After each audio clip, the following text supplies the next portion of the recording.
Hello students, मैं doctor Anupreeta Mishra. मैंने nodal analysis का टॉपिक पढ़ाना शुरू कर दिया है। लास्ट वीडियो में मैंने आप लोगों को बेसिक्स बताए थे नोडल एनालिसिस के, और साथ में मैंने एक प्रॉब्लम भी सॉल्व किया था। आज मैं नोडल एनालिसिस का एक प्रॉब्लम और ले रही हूँ, पर थोड़ा सा टिपिकल है, जिसमें मैं वोल्टेज सोर्स कंसिडर कर रही हूँ। और हमारे नोडल एनालिसिस में बेसिक्स क्या थे कि जितने नंबर ऑफ नोड्स होते हैं उसमें से एक नोड को हम डेटम एज्यूम कर लेते हैं और बाकी बचे हुए नोड्स पर हम नोड वोल्टेजेस एज्यूम करते हैं। तो यहाँ पर हमारे वेरिएबल्स क्या होते हैं, V1, V2 और V3 या V4 अगर और ज़्यादा नोड्स है तो। पर यहाँ पर कितने नोड्स है, 1, 2, 3 और 4 नोड्स है। 4 नोड्स में से एक नोड को मैंने डेटम नोड एज्यूम कर लिया और बाकी के नोड्स पर मैंने V1, V2, V3 तीन नोड वोल्टेजेस एज्यूम कर लिए। और यहाँ पर वेरिएबल्स हमारे वोल्टेजेस होंगे, अनलाइक मेश एनालिसिस जहाँ पर हमारे वेरिएबल्स क्या होते हैं, करंट्स होते हैं, I1, I2, I3। वो करंट्स हमारे ब्रांच करंट्स नहीं होते हैं, लूप करंट्स होते हैं। अब इस सर्किट पर मैंने एक थोड़ा सा टिपिकल प्रीवियस क्वेश्चन के रिस्पेक्ट में यहाँ पर मैंने वोल्टेज सोर्स इंसर्ट कर दिया है और करंट सोर्स भी मैंने दो नोड वोल्टेजेस के बीच में प्लेस कर दिया है। तो देखिए कैसे करते हैं ऐसे प्रॉब्लम्स को एनालाइज या ऐसे सर्किट्स को एनालाइज। अब यहाँ पर मुझे सर्किट को देखकर समझ में आ रहा है कि यहाँ पर मुझे नोड वोल्टेजेस लिखनी चाहिए, यहाँ पर मुझे नोडल इक्वेशन लिखनी चाहिए, यहाँ और यहाँ 3 पॉइंट्स पर मुझे नोडल इक्वेशन लिखनी चाहिए। पर मैं क्या देख रही हूँ कि डेटम और इस फर्स्ट नोड के बीच का जो वोल्टेज है वो मैंने V1 एज्यूम किया है और सर्किट अपने आप में मुझे वहां पर बता रहा है कि वो वोल्टेज 10 वोल्ट है। मतलब V1 की वैल्यू मुझे पहले से दिख रही है फ्रॉम सर्किट कनेक्शन, क्या कि V1 की वैल्यू 10 वोल्ट है। तो मेरे जो 3 वेरिएबल्स थे उसमें से एक वेरिएबल मुझे पहले से नोन हो गया है, V1, और V2 और V3 जो है वो मेरे लिए अभी भी अननोन है। ठीक है, अब मतलब मुझे नोडल इक्वेशन लिखनी है एट नोड 2। मुझे नोडल इक्वेशन लिखनी है नोड 2 पर और आगे जाके मैं नोड 3 पर भी लिखूंगी। नोड 2 पर अगर मैं नोडल इक्वेशन लिखती हूँ तो V2 की तरफ 7 एम्पियर्स का करंट सोर्स से करंट प्रोवाइड हो रहा है और V2 पर क्या नेबरिंग नोड V1 का कनेक्शन किसी रेजिस्टेंस के थ्रू है, नहीं, वो कनेक्शन करंट सोर्स के थ्रू है। और इस नोड पर कनेक्टेड ये वाली ब्रांच का करंट हमने पहले से कंसिडर कर लिया LHS साइड में। तो मुझे यहाँ पर कोई भी V1 की टर्म नहीं आएगी। किसकी टर्म आएगी, सीधे मैं V2 की टर्म लिखूंगी। और जिस नोड पर नोडल इक्वेशन लिखते हैं उस नोड की टर्म हमेशा, उस नोड का नोड वोल्टेजेस हमेशा प्लस साइन के साथ होता है। तो मैं सेकेंड नोड पे इक्वेशन लिख रही हूँ तो V2 की टर्म प्लस में होगी, V1 की टर्म नहीं आएगी, क्योंकि नेबरिंग नोड V1 के साथ उसका कनेक्शन करंट सोर्स के साथ है और उस ब्रांच का करंट मैंने पहले ही यहाँ पर लिख लिया। और V2 के साथ मुझे कौन से रेजिस्टेंसेस के रेसिप्रोकल्स लेने पड़ेंगे, 3 का और 4 का। और V3 भी नेबरिंग नोड है, यहाँ पर दिख रहा है, किसके थ्रू कनेक्टेड है, 4 के थ्रू कनेक्टेड है। तो मेरी इक्वेशन हो जाएगी ये वाली V2 इंटू ब्रैकेट 0.33 0.25 और ये वाला हो जाएगा 0.25 V3। इसे मैं अगर सॉल्व करती हूँ तो ये हो जाएगा V2 0.58 माइनस 0.25 V3। मतलब ये मेरी फर्स्ट इक्वेशन, या अगर मैं इसे फर्स्ट इक्वेशन बोल रही हूँ तो इसे मैं सेकेंड इक्वेशन बोल देती हूँ। यहाँ पर V3 को निकाल लेती हूँ इन टर्म्स ऑफ V2, तो ये आ जाएगा 0.25 V3 is equal to 0.58 V2 minus 7। और आगे बढ़ूँ मैं तो V3 is equal to 0.58 divided by 0.25 V2 और माइनस 7 अपॉन 0.25, ये और मुझे मिल जाएगा 2.32 V2 माइनस 28, ये मुझे V3 की वैल्यू मिल जाएगी इन टर्म्स ऑफ V2। अब मैं थर्ड नोड पर भी नोड इक्वेशन लिख लेती हूँ। तो नोडल इक्वेशन एट नोड 3 क्या मिलेगा? नोड 3 पर क्या कोई करंट सोर्स है? नहीं, तो इक्वल टू के इस तरफ मुझे 0 लेना पड़ेगा। नोड थर्ड का क्या वन नेबरिंग नोड है किसके थ्रू? 6 ओम्स के थ्रू, तो -V1/6 ये टर्म आएगी। नेक्स्ट क्या V2 उसका नेबरिंग नोड है कनेक्शन किसके थ्रू है? 4 ओम्स के, तो ये बन जाएगा -V2/4। और थर्ड नोड जो है V3 उसके पोटेंशियल के साथ उससे कनेक्टेड तीनों रेजिस्टेंसेस के रेसिप्रोकल का एडिशन आ जाएगा 1/4, 1/5 और 1/6। इस तरीके से इसे अगर मैं और सॉल्व करूं तो ये हो जाएगा -0.167 V1 -0.25 V2 और ये पूरा सॉल्व करते तो 0.617 V3 इतना आएगा। अब अगर मैं सब्स्टिट्यूट या ये कहूँ कि मुझे मालूम है V1 = 10 वोल्ट्स और V3 को भी यहाँ से सब्स्टिट्यूट कर देते हैं एंड सब्स्टिट्यूट V3 देयरफॉर ये वाली इक्वेशन देयरफॉर इक्वेशन 2 इसे मैं ये 2 इक्वेशन इसे ही बोल देती हूँ, इसे हटा देती हूँ क्योंकि इक्वेशंस बहुत ज़्यादा हो जाएंगी। 1 मतलब V1 = 10 वोल्ट है, इस इक्वेशन को मैंने 2 बोल दिया जो फाइनली मुझे V3 मिला था, इसे मैं थर्ड इक्वेशन बोल देती हूँ। तो थर्ड इक्वेशन में मैं V1 = 10 वोल्ट सब्सटीट्यूट कर रही हूँ और V3 को सब्सटीट्यूट कर रही हूँ फ्रॉम इक्वेशन 2, तो मुझे मिल जाएगा इक्वेशन 3 टर्न्स टू किस में बदल जाएगी? इक्वेशन 3 0 = ये 0.167 × 10 जो होगा वो 1.67 हो जाएगा, -0.25 V2 तो है ही और प्लस 0.617 और V3 की जगह मैं रख दूंगी 2.32 V2 -28, तो ये मुझे देगा 1.67। LHS साइड में ले आई हूँ माइनस साइन के साथ, यहाँ पर मुझे 0.25 V2 और ये मल्टीप्लिकेशन करने के बाद 1.431 V2 आ जाएगा 0.617 × 2.32 से और 28 × 0.617 से आ जाएगा 17.27 इतना आ जाएगा, 17.27 आ जाएगा। तो इन दोनों के मल्टीप्लिकेशन से 1.431 V2 है और 0.617 × 28 के मल्टीप्लिकेशन से -17.27 इतना आ जाएगा।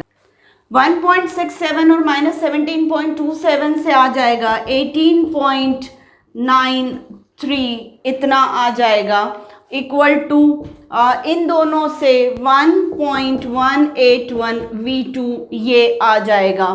तो इसका मतलब V2 की वैल्यू मुझे मिल सकती है 18.93 डिवाइडेड बाय 1.181 हो जाएगा 16.28 वोल्ट्स। ये मुझे V2 की वैल्यू मिल गई है और जब मैं इस V2 की वैल्यू को V3 में सब्स्टिट्यूट करूंगी यहाँ पर तो मुझे V3 भी मिल जाएगा। सब्स्टिट्यूटिंग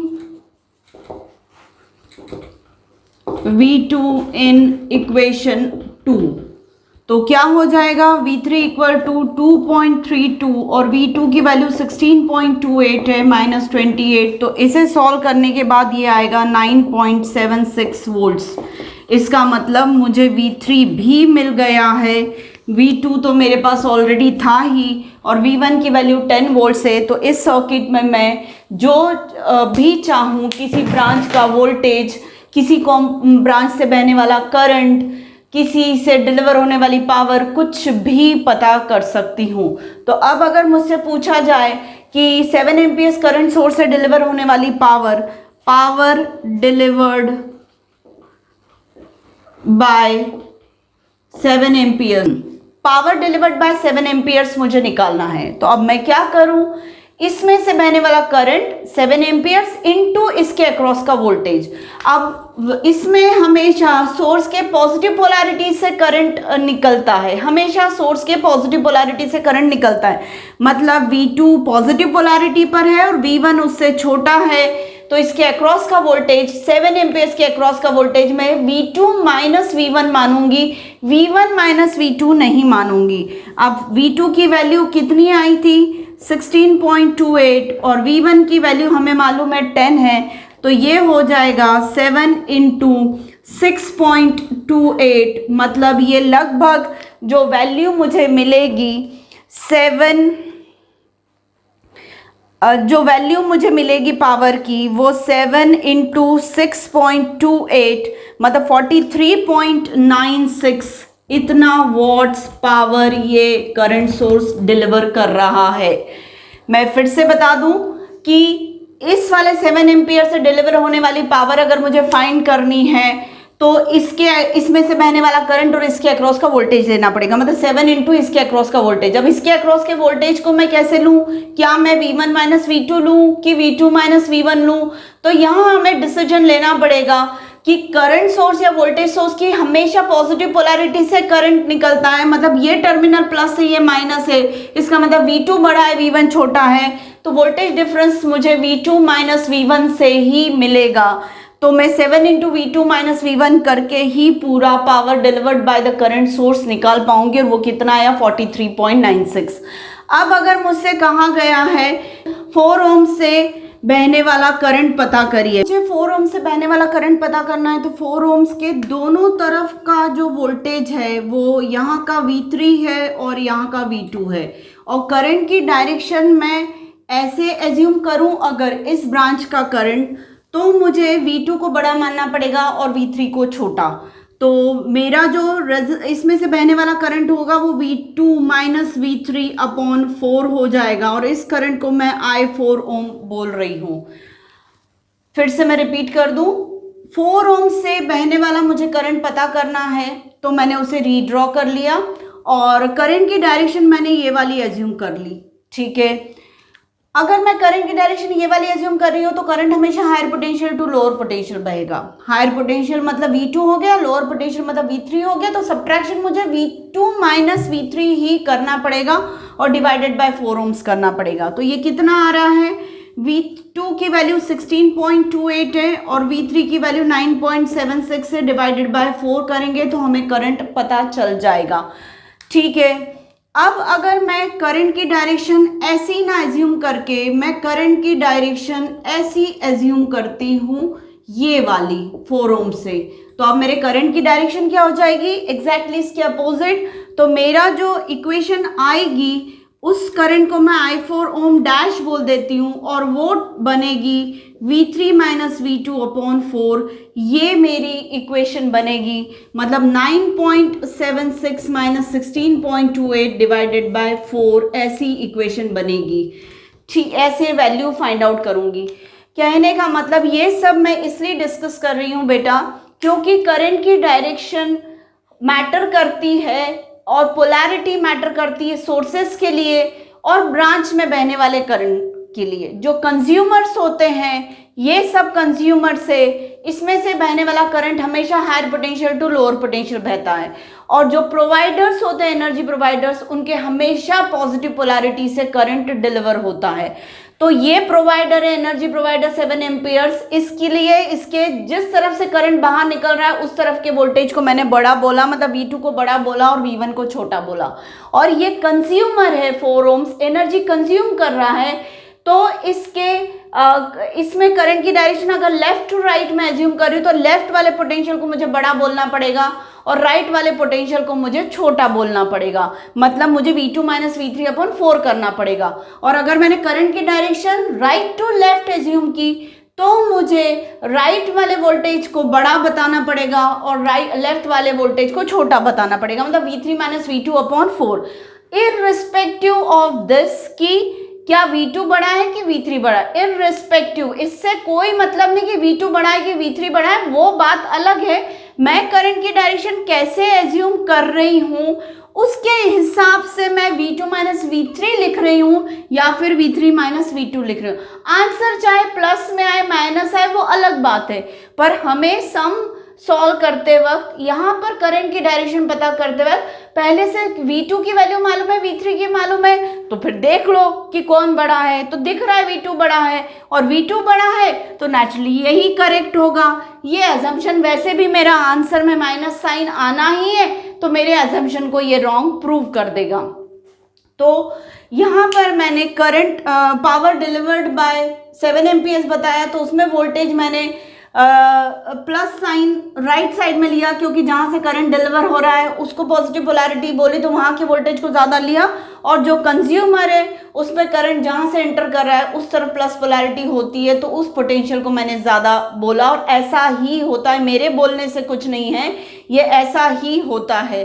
तो आपको हमेशा जब भी आपको सब्ट्रैक्शन ऑफ टू वोल्टेजेस लेना है तो आप सोचिए कि क्या हम एनर्जी प्रोवाइडर्स के अक्रॉस के वोल्टेज की बात कर रहे हैं, तो नेचुरली जहां से करंट निकल रहा होगा उस तरफ का वोल्टेज बड़ा होगा, और जहां से करंट अंदर एंटर हो रहा होगा वो कम करंट होगा, मतलब V2 बड़ा है V1 से। और कंज्यूमर्स में जहां से करंट एंटर कर रहा है वो टर्मिनल बड़ा है और दूसरी तरफ का टर्मिनल छोटा है, अगर करंट की डायरेक्शन जो भी हमने एज्यूम किए उस हिसाब से।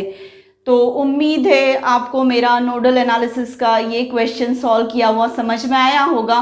मैंने नोडल एनालिसिस से प्रॉब्लम को सॉल्व करना शुरू किया है, एक नई चीज़ इंसर्ट कर दी, मैंने वोल्टेज सोर्स डाल दिया और सम को सॉल्व किया। पर लास्ट में जाके जब मैंने पावर डिलीवर्ड बाय 7 एम्पियर्स या करंट फ्लोइंग थ्रू 4 ohms निकाला, तो ये मेरी बिल्कुल जनरल नेटवर्क एनालिसिस या सर्किट एनालिसिस के कॉन्सेप्ट्स यहाँ पर लिए कि करंट की डायरेक्शन कहाँ किस में देख रहे हैं, करंट सोर्स में देख रहे हैं कि वोल्टेज सोर्स में देख रहे हैं कि एक कंज्यूमर में देख रहे हैं, मतलब रेजिस्टेंस के अक्रॉस देख रहे हैं। उस हिसाब से हमारा पोटेंशियल का सब्ट्रैक्शन बदल जाता है, हायर पोटेंशियल किसको मानना है और लोअर किसको मानना है, वो हमारा परसेप्शन चेंज हो जाता है। तो ये कंसेप्ट थोड़ा डिफरेंट है, आप ध्यान दीजिएगा। मैं आगे भी प्रॉब्लम्स में इस टाइप की चीज़ें लेती रहूँगी। तो उम्मीद है आपको मेरा ये पूरा कंटेंट समझ में आया होगा। किसी भी टाइप की कोई क्वेरी हो या क्वेश्चन हो तो प्लीज़ कमेंट बॉक्स में आप मुझे लिख कर भेजिए, मैं आपकी सारी प्रॉब्लम्स को सॉर्ट आउट करने की कोशिश करूंगी। और इस टाइप की छोटी छोटी चीज़ें जो जनरल है मैं अक्सर मैं हैंडल करती रहूंगी, और इस टाइप का सॉर्ट आउट प्रॉब्लम्स को करती रहूंगी जिसमें आपके छोटे छोटे क्वेरीज सॉर्ट आउट होती रहे। तो प्लीज़ मेरे आज के वीडियो को लाइक करिए और मेरे चैनल को सब्सक्राइब करिए। Thank you.